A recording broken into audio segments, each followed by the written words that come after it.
அன்பான சகோதர சகோதரிகளே, தேவ பிள்ளைகளே, கிறிஸ்துவின் மனவாட்டிகளே, உங்கள் அனைவருக்கும் நம்ம ஆண்டவராக இயேசு கிறிஸ்துவுடைய கிருபையும் சமாதானமும் நம்மில் என்றும் உண்டாயிருப்பதாக. ஆமேன். இந்த நாளிலும் பரிசுத்தாவின் வெளிப்படுத்துகிற சத்தியத்திற்கு நன்றி செலுத்துவோம். இந்த நாளில் சுத்தமாகும் இந்த காரியம் குறித்து பார்த்தீங்கன்னா, நம்ம இடத்துல அநேகருடைய காரியம் எண்ணங்கள் என்னவா இருக்குன்னு பார்த்தீங்கன்னா, இந்த புதிய வருடத்திலேருந்து சில காரியத்தில் நம்ம முழுசாக மாறணும், அந்த எண்ணங்கள் இருக்கும். அது மனசுக்குள்ள ஒரு பெரிய லிஸ்ட்டை போட்டு வச்சுருப்போம்.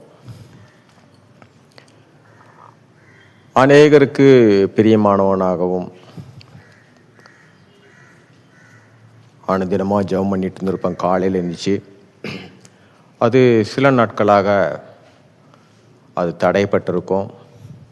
ஆனால் நமக்குள்ள ஒரு எண்ணம், இந்த வருஷம் புது வருஷத்துலேருந்து கண்டிப்பாக நம்ம பழையபடி மீண்டுமாக அதே போல் அதிகாலையில் எழுந்துச்சி ஜெபம் பண்ணணும், வேதம் வாசிக்கணும், இது எல்லாமே இருக்கும். அதற்காக நாட்களை எண்ணிக்கொண்டு இருப்போம், இந்த புதிய வருட பிறப்புக்காக. ஆனால் வார்த்தை இங்கு என்ன சொல்லுன்னு பார்த்தீங்கன்னா, யோவான் 17ஆம் அதிகாரத்தில் 17வது வசனம், உம்முடைய சத்தியத்தினாலே அவர்களை பரிசுத்தமாக்கும், உம்முடைய வசனமே சத்தியம். நம்ம எண்ணின காரியம்படி புதிய வருடம் பிறந்த பின்னாடி ஒரு நாள் 2 நாள் நம்ம அதை ஃபாலோ பண்ணுவோம், மீண்டும் ஆகாத தடைகள் வரும். இது இந்த உலகத்தில் இருக்கிற வரைக்கும் இந்த போராட்டங்கள் இருந்துக்கிட்டு தான் இருக்கும். இதை மாற்றவே முடியாது. நாம் ஒரு காரியத்தை செய்யக்கூடாது, நமக்கு அது பிரியம் இருக்காது, ஆனால் செய்ய வைக்கும் இந்த உலக இச்சைகள் உள்ள காரியம் உலகத்தில் இருக்கிற வரைக்கும். ஆனால் இப்போ இதுலேருந்து என்ன தான் விடுதலை, எப்படி தான் இதுலேருந்து விடுதலை ஆகுதுன்னு பார்த்தீங்கன்னா, வசனம் மட்டும்தான் நம்மளை விடுதலையாக்கும்.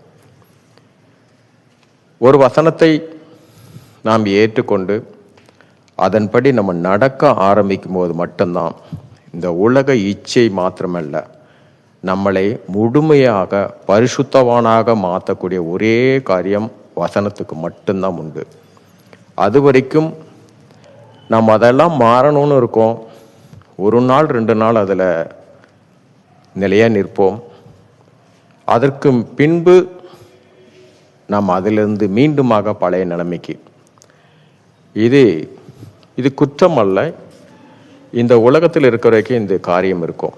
அதனால தான் அந்த வசனங்கள் படி, அந்த வசனத்தின்படி நாம் நடக்க ஆரம்பித்தா மட்டும்தான் இதிலேருந்து நமக்கு விடுதலை. இல்லாமல் சுயமான காரியமாக உலகபூர்வமாக இதிலிருந்து விடுதலை கிடையவே கிடையாது.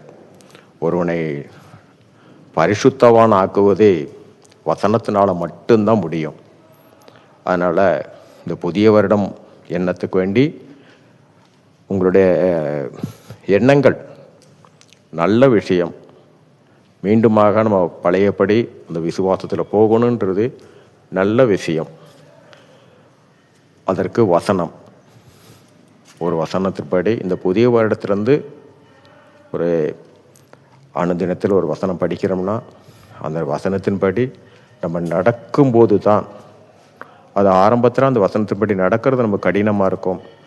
ஆனாலும் அந்த கடினத்தின் மூலியமாக கொஞ்சம் கொஞ்சமாக அந்த வசனத்தில் நம்ம அதன்படி நடக்க ஆரம்பித்தோம்னா முழுமையாக நம்மளை மாற்றக்கூடிய ஒரே காரியம் வசனம் மட்டும்தான். உலகத்தில் ஒரு மனுஷனை மாற்றுறது யாராலேயும் முடியாது, ஆனால் ஜீவனுள்ள வார்த்தை மாத்திரும். சரி, இந்த நாளும் நம் பரிசுத்தாவை வெளிப்படுத்துகிற சத்தியத்திற்கு நன்றி செலுத்துவோம். இந்த காரியத்தின் மூலம் எல்லாவற்றிலும் மூவரிலும் ஒருவராக இருக்கிற தேவனே, உம்முடைய நாமம் ஒன்றுக்கு மகிமை உண்டாவதாக. ஆமேன்.